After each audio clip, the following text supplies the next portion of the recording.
如果你拥有穿越时空的力量，是否会用来弥补过去的遗憾呢？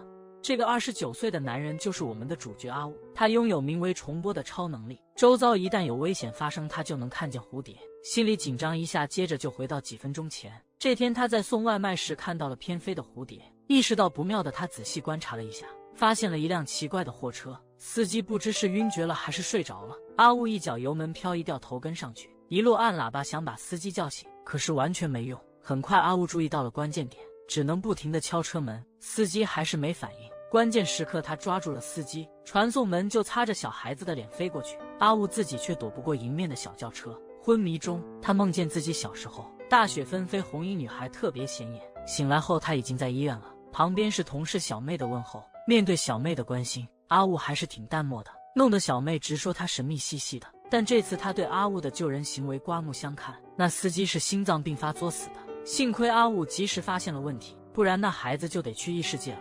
回家后意外的看到妈妈来了，妈妈听说他出事就来照顾他几天，母子重逢没什么波动，反倒让阿雾觉得尴尬。晚上阿雾看到妈妈还在喝酒看电视，电视上正好播着关于儿童被拐的新闻。妈妈问他还记得小学5年级的事吗？那时候邻居家也发生拐卖案，全家人都想让他忘掉这事，因为他自己也险些遇害，不过那都是年前的事了。阿雾模糊记得有2个同学失踪，他总是把勇气挂嘴边，所以大家都叫他勇气哥。但是半年后案件有了突破，抓到了一个叫白鸟润的嫌犯，这人原来就是那个好心的勇气哥。回忆到这里，阿雾就睡着了。跟妈妈一起逛街买东西的时候，那个能带我穿越时空的能力又起作用了。我开始警觉地环顾四周，顺便让妈妈帮忙一起找，眼神对上就带着孩子往车那边走。可是车子驶走了，小女孩却呆立在原地，我也是一头雾水。妈妈赶紧掏出手机把车牌拍下来，正想告诉我这事儿，这时候一个突然冒出来的同事打断了。妈妈还以为是我的女朋友，就邀请她回家吃晚饭。等送走了同事，妈妈说可能有孩子被拐的情况。第二天我就开始查那年同学失踪的案子，看到楚月加代这名字，我脑子里瞬间就闪回了年前。加代是当时遇害的2个人之一，加代一个人呆呆地站在那儿，那是我最后一次见到加代。我责怪自己，如果当时我叫上他，他可能就没事了。这应该是家里人一直想让我忘掉的。妈妈那边，她一直在想昨天那个未遂拐走孩子的事，感觉那人有点眼熟，原本打算等我回来再说。她临去世前发现凶手就是那个人，后悔没听我的话，还想用手机告诉我，结果手机被凶手抢走了。我回家的时候刚好跟凶手擦肩而过，看到家门半开着，又看了看那个男人离开的方向，我没觉得有啥不对劲，但打开门一看血泊中的妈妈，我整个人都懵了，试图叫醒妈妈。邻居阿姨看到了这一幕，警察很快就来了，我又一次懵了。回想起刚才那个黑衣人，我明白自己被陷害了，我慌得只想快点离开这，还有个背着书包的孩子在叫我。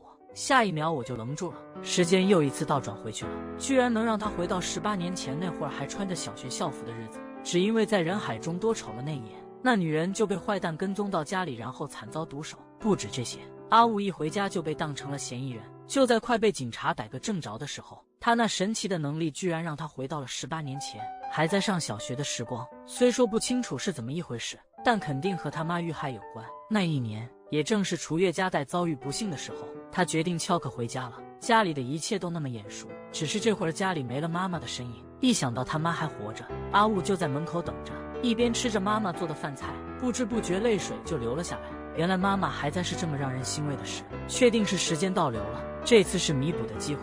他想要弥补18年前的那个遗憾，只是他还不太懂为啥救妈妈的钥匙是回到18年前。边想边观察，他注意到了楚月加代，然后就悄悄地开始观察他，发现加代身上有好多淤青。在朋友帮助下，阿雾终于和加代聊上了天，可加代好像并不太待见他，他不理解为啥他这么在意妈妈。加代就要走了，阿雾还想留他，没想到加代突然问，那你愿意为了我去杀人吗？阿雾愣在那里，想到加代的不幸，也许就他正是转折点。朋友们都以为阿雾心里有加代，一贯聪明的贤也察觉到了阿雾的不寻常，有事儿可以跟我们说，也许能帮上忙。阿雾吓了一跳，贤也怎么会知道？阿雾急忙表示感谢，贤也就建议阿雾去看看加代的作文。回到家后，阿雾翻开了班上的作文集，文中提到他梦想长大后，他幻想去一座充满快乐没有痛苦的孤岛，想做的事情随心所欲。他会回忆起那个没有他的城市，大家生活还是日复一日，想到没有自己大家反而轻松，阿雾一下子就懂了，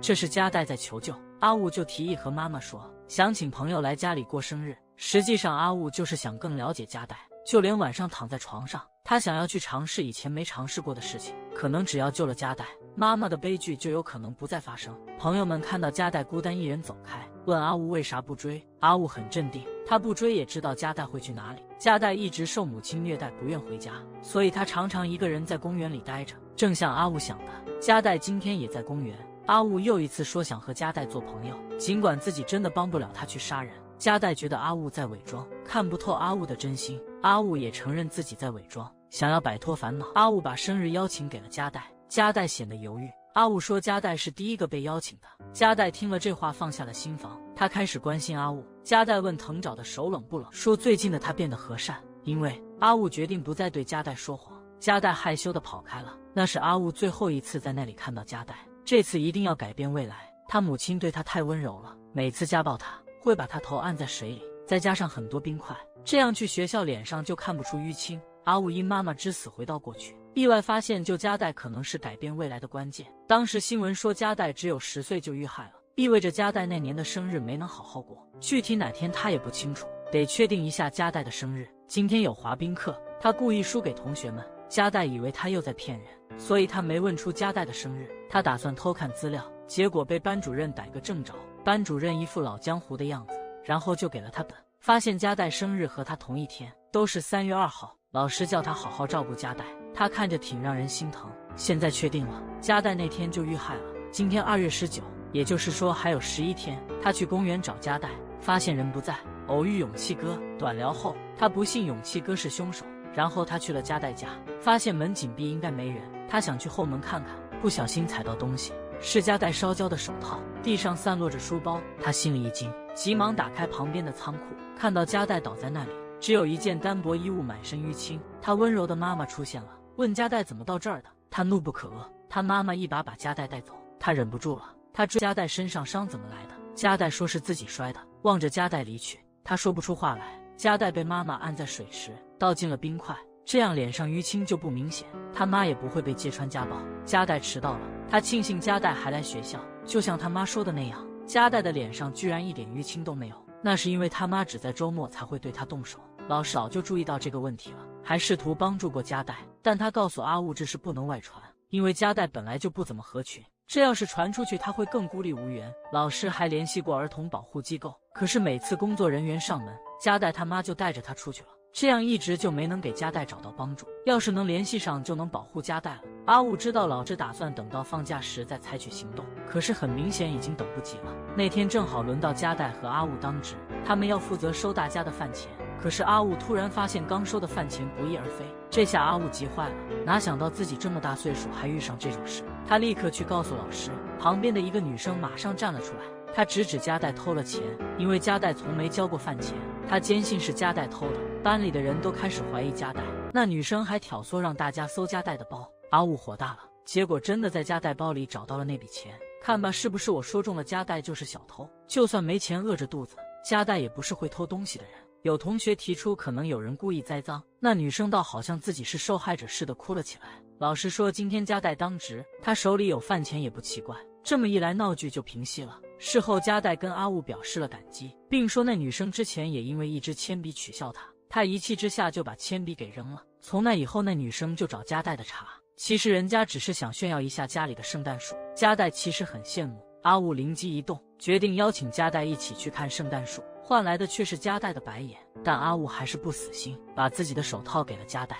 阿雾想起来了，18年前他一个人看到了那一幕，告诉别人却没人信。狐狸一走，加代已经靠在阿雾肩上，他俩站在挂满冰凌的大树下。阿雾被诬陷杀害亲母，利用回到过去的能力，意外发现救加代可能是改变未来的钥匙。可加代一直被母亲虐待，所以加代常常孤单一人，成了坏人的目标。结果在生日前一天3月1日遇害。阿雾这次下定决心要不顾一切守护加代，用自己单身29年泡妞的经验。阿雾跟妈说周六想去科博馆，面对金钱的诱惑，阿雾承认了。就这样，阿雾被妈妈套出了真言。阿雾拉上了伙伴们，恰好这时加代出现。加代说周六妈妈不让出门，阿雾直接上门找加代妈谈。加代妈当然不肯放他，在家学习不好吗？去科博馆有什么必要？加代妈还拿安全吓唬阿雾。阿雾一股脑说出了救朋友的决心，这下子惹恼了加代妈。阿雾还想做白马王子呢。接着叫加代自己决定，加代就默默地点头了。加代妈突然火冒三丈，我觉得咱俩挺像的，有空来我家坐坐吗？阿雾妈真的很开明，完全支持儿子的行为，还鼓励他。终于到了周六，加代没事一样的出现了，也许是阿雾介入的效果，加代妈的家暴有所收敛。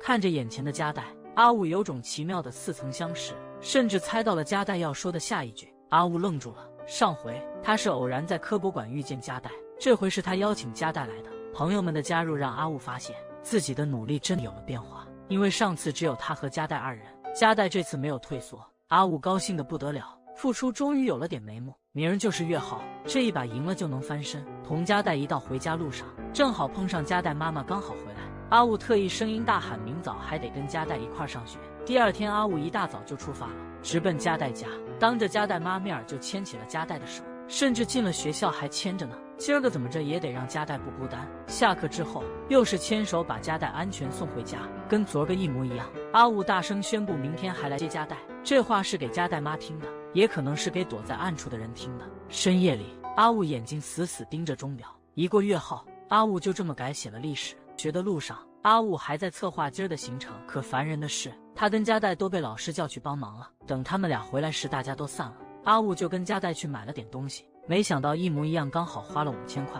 不过这回不像上次是阿雾一人，这回加代也在，祝加代生日快乐。原来是他们让老师故意支开他俩的，就为了给个惊喜。妈妈也贴心买了2个蛋糕，加代那是一脸的不是滋味，因为他昨天没弄完的礼物没来得及给阿雾就睡着了。阿雾立刻安慰说过后给也行，这生日过得前所未有的开心，多亏了这帮好兄弟和加代，他们收到了朋友们送的一大堆礼物，加代也拿到了阿雾的那份大礼包。送加代回家之后，加代把自己的围巾塞给阿雾，说好了明天把礼物补上。可第二天，阿雾到了学校却发现加代的位子空着。这镇子上发生了几起小孩失踪案件，阿雾妈就因为知道幕后黑手是谁而丧命了，但阿雾在同学遇难那天还是救了他。加代第二天生日一过就消失了，他急急忙忙跑去加代家，发现那里人去楼空。赶到加代家后头的仓库，阿雾没能找到加代，却在雪地里发现了一串脚印，心里开始不安起来。接下来的天，阿雾已经2天没去上课了，从妈妈和同事的谈话里知道了点情况，旁边城市也出现了孩子失踪，罪犯已经落网，可是自家这边还是接连出事。老师班上说加代是被家暴送到外婆那去了，但阿雾显然不信。后来在办公室老师那也确认了，加代附近的街上天天有警车，他妈也成了嫌犯之一。6天时间里，当年那个失踪的中西彩又没了踪影，阿雾开始自闭，一切都在重走上次的老路。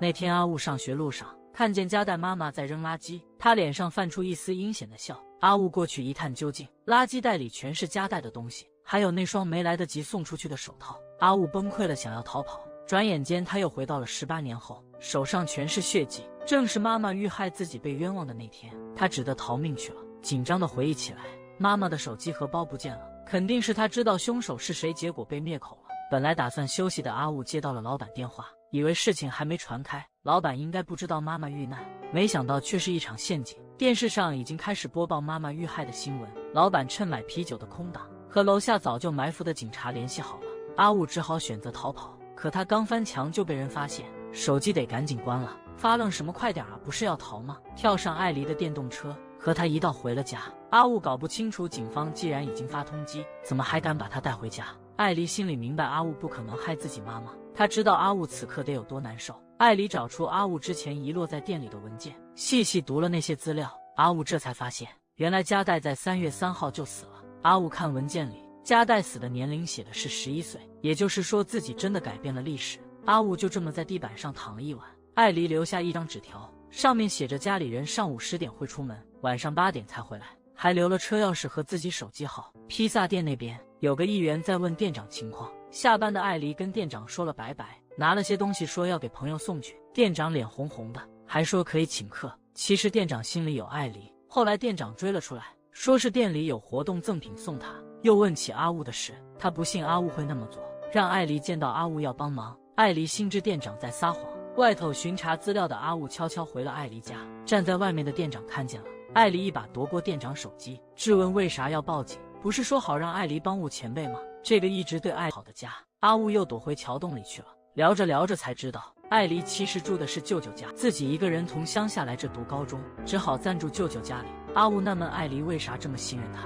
艾黎说他小时候跟爸爸去店里买东西，结果爸爸包里多了个巧克力，因为是小地方人都认识，店主说承认偷东西就算了，可父亲死活不认账。艾黎知道爸爸不可能偷，最后警察来了闹大了，爸爸被停职3个月教训。艾黎泪眼汪汪地为爸爸所遭的事感到心疼，可爸爸还是离开了这里，离开了我们的家，就因为连妈妈都疑心爸爸偷了东西。从那以后，艾黎就决定只相信自己心里认定的人。阿雾催艾黎赶紧回家，让他对警察说是被他胁迫的，可艾黎不会做那种事，他打算回家拿点换洗衣服，正在整理衣物，他的手机收到了一条信息，居然是阿雾妈妈的手机发来的。信息内容是让艾黎待在原地不要动。他开始还有点不明所以，可是很快就明白过来了，这肯定是坏人在捣乱。接下来房间里烟雾弥漫，凶手想要把艾黎活活烧死。不一会儿，艾黎就被浓烟熏得昏过去了。阿雾躲藏了好几天，最终还是落入了警察之手，却看到真躯就站在旁边冷眼旁观。先回到2天半前，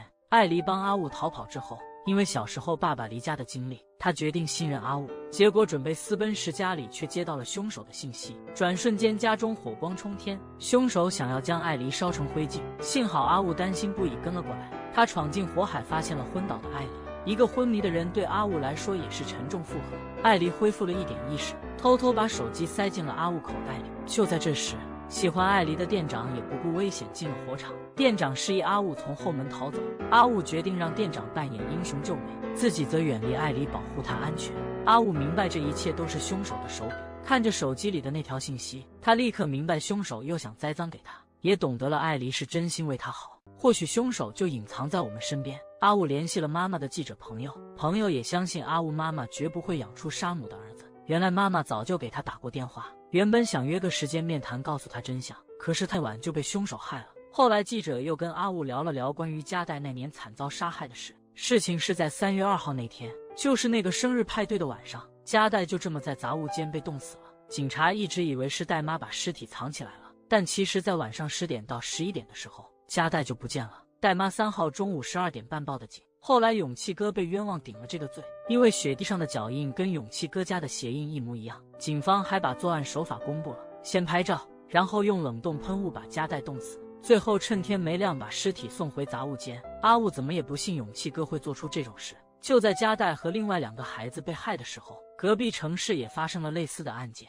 凶手也很快就被抓了，他跟勇气哥一样都不承认犯罪。记者让阿雾好好回想为什么会这样，其实说到底，所有的这些事件都是同一个真凶干的，勇气哥他们都只是替罪羊。阿雾也懂了，真正的凶手肯定就在他们城市，甚至就在周围。在另一边，艾黎终于从昏迷中醒了过来，跟阿雾想的一样，警方觉得艾黎是被阿雾强迫成了同伙，一直有人盯着他。阿雾这边分析出真凶肯定就在他们周围，对他们的每一个行动都了如指掌，而且可能还被艾黎正面撞见了，所以才会想要杀人灭口。记者直接去了医院想问问艾黎，结果发现病床上躺着的竟然是艾黎的妈妈，因为当年错怪了父亲导致他们离婚，他相信艾黎绝不会看错人，所以就帮女儿从医院逃了出来。阿雾接到了艾黎打来的电话，约在了他们常去的那个地方见面。艾黎跟阿雾说，他怀疑有个叫西元的议员是凶手，但阿雾看过嫌疑人名单，上面并没有这个姓氏。艾黎的开导下，阿雾的心情也好转了不少，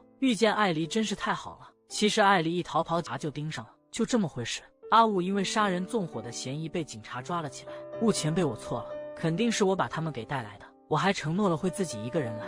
阿雾心里清楚艾黎不可能出卖他，可现在他也只能再次启动重印了，这一次重印可能连那位好女孩都见不到，得继续坚持。艾黎谢谢你了，你没信错人。就在阿雾准备接受命运的时候，旁边忽然出现了一个人，那带着杀意的眼神让阿雾吓得瞳孔一紧，回过头去，时间又倒回到阿雾和加代去科技馆的那一天。阿雾望着加代忍不住眼泪汪汪，真是个傻瓜，这次不管怎样都必须救加代，因为这是最后的机会了，我想现在就把你带走可以吗？爱我能想出的只有这条路了。阿雾为了避免加代遇害，决定要比那个疯手更早把加代带走。在阿雾被警察擒住的时候，他又启动了时间重印回到了过去，他明白这是救加代的最后机会。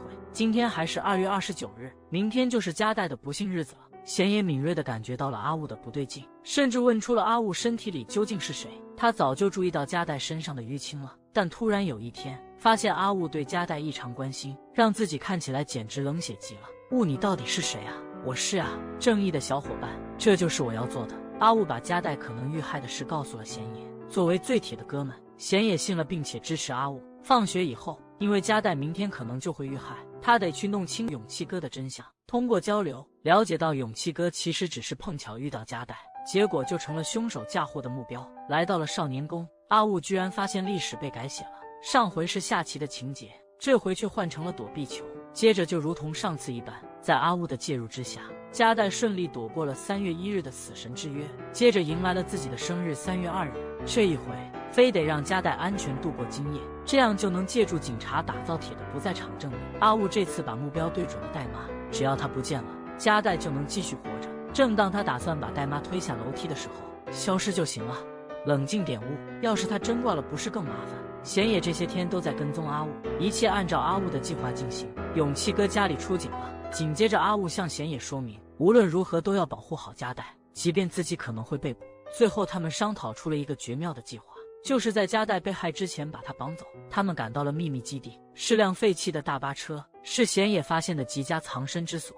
经过简单装饰一番，这里立马变成了个温暖的小家。阿雾和贤野得先离开一下，回来的暗号是敲门3下。多谢你们了，雾和贤野同学。半夜，阿雾悄悄爬起来，带着泡面去见加代，直到天亮，贤野来唤醒了众人。贤野担心加代妈妈可能已经报了警，阿雾却不这么看。但相比上次，这回每个人的动向全都变了。然后他们就踏入了全新的历程。晚上，阿雾还把广美接了过来，因为她也是个可能遇害的孩子。阿雾跟加代说了声对不起，因为把他困在了这里。加代却说他从没这么开心过。明天阿雾会故作顺路去加代家，逼代妈报警。广美问阿雾接下来怎么办，阿雾说他会扛下一切。你傻呀，要是我是主谋，你们不过是帮凶，这样不就没人受罚了吗？还迷糊着的加代听见了敲门声，对方进来后就开始摔箱子发泄，加代吓得赶紧捂嘴，幸好有帘子挡着，加代这下安全了。第二天，妈妈早上神助攻班给阿雾准备了便当，她知道阿雾在忙些啥。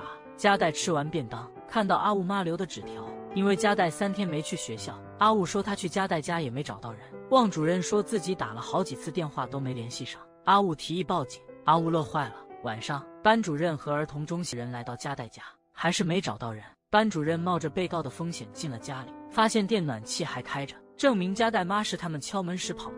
阿雾把偷看的事告诉加代，加代知道自己能离开妈妈了。他说他梦里都在笑，然后把没送出去的手套给了阿雾。我等这一刻等太久了，今晚你留下陪我吧。加代说昨晚有人来过，他很怕。看着那人留下的书包，贤也把书包倒空了。阿雾感觉背脊发凉，因为书包里的东西正是那变态杀人狂用的工具。也就是说，他们其实还在案子里打转，不能再待在大巴上了。这里是案件的核心地带，太危险了。阿雾已经想好新计划，没想到这计划竟是把加代领回家。给我解释解释，不想半途而废，只能这么干。你们做得很棒，不过我得先准备被你骂一顿。说出来，有啥可骂的？你也是为朋友着想。上次穿越，阿雾还是没救下被拐杀的同学，他一直在自责。就因为这份执念，他得到了时间重映的能力，又回到过去想救同学，救下女同学加代之后，这时中西彩也想起了阿雾他们。秘密基地这能看得真清。就在大山失败的时候，没想到阿和突然出现挡住了他，让他空了来看看就知道。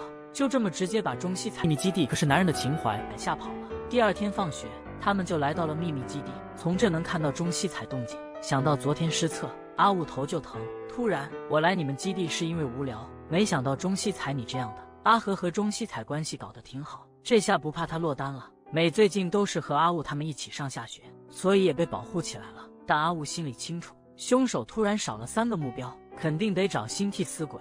无意中，广美发现柳原因为之前的事被孤立了。就这天放学，阿雾跟着柳原去体育馆，说是班主任让他去给冰球队加油。阿雾很快发现角落的柳原，上厕所阿雾也偷偷跟着，发现他进去好久没出来。突然老师叼着棒棒糖出现，阿雾慌张说找柳原有事，老师说柳原刚从楼梯间走了。阿雾意外看到了白鸟家的小货车，阿雾拜托老师跟上去，没想到老师真帮了。阿雾说他们在玩侦探游戏，假设有诱拐犯会拐落单孩子，老师叫阿雾系好安全带，阿雾弄半天扣不上。阿雾低头的瞬间，阿雾试图缓和气氛，说要拿块糖吃，可是打开糖盒一看，里面一个都没有了。老师淡淡的说，因为这车子不是他的。阿雾惊恐的扭头，看到老师脸上浮现出一抹邪笑，接着他就不再掩饰，直言阿雾仿佛能预见未来，每一次都提前破坏了他的计划。这么做其实是为了验证阿雾的出现确实证实了他的预感。他精准掐好时间给柳原下了泻药，然后又安排勇气哥的父亲送来外卖。阿雾看着一脸懵圈，其实在上一次时间回溯中，嫌疑人名单里就包括了这位老师，只是阿雾一直没有对他产生怀疑。老师把车开到了护堤下，阿雾怎么挣扎都解不开安全带，他最尊敬的老师八代竟是凶手。在绝望中，阿雾大喊出那句名言：我照你的未来。但还是晚了一步，老师还是救出了阿雾，可他一睡就是15年，直接成了植物人。妈妈也是15年如一日的守护着阿雾。说到这里，奇迹发生了，像迷了15年的阿雾居然苏醒过来，医生也感慨这是医学的奇迹。如今阿雾已经长大成人，母亲每天都在帮助阿雾活动身体，他从1丝的小孩长到了现在的1.69米。虽然阿雾醒了，但是过去的记忆始终找不回来，最后发生的事情也记不清了。阿雾照镜子看到的自己毫不惊讶，医生说可能是记忆混乱，尽管记忆缺失，但他对周围的一切都不感到陌生，甚至能理解一些新出现的词汇。贤野和广美来探望阿雾，贤野现在是个律师，广美成了医生。贤野好像有话想问，但他始终没开口，可能是不想触碰阿雾的某些不愉快记忆，毕竟母亲也不希望他想起来，他这么做自有他的理由。阿雾持续地进行康复锻炼。这天，一个带着婴儿的女人出现了，男生忍不住泪水就流了下来。那女人就是当年他救的加代，现在加代成了广美的妻子。加代说自己心里很过意不去，思考当年他是怎么救了自己，他的行为让所有人都幸福了。阿雾昏迷或许也和他们有关，好像是被他们抛弃了似的。阿雾说命运掌握在自己手上，他成这样也许是为了梦想奋斗。加代不必自责，睡了15年还这么能侃侃而谈。加代虽然表达了感激之情，孩子突然间哭了起来，小手碰到大手，孩子慢慢平静了下来。因为久未出门，阿雾天天拼命康复训练，尽管仍坐在轮椅上，面对狗仔队偷拍的情况，有个男人出面阻止了。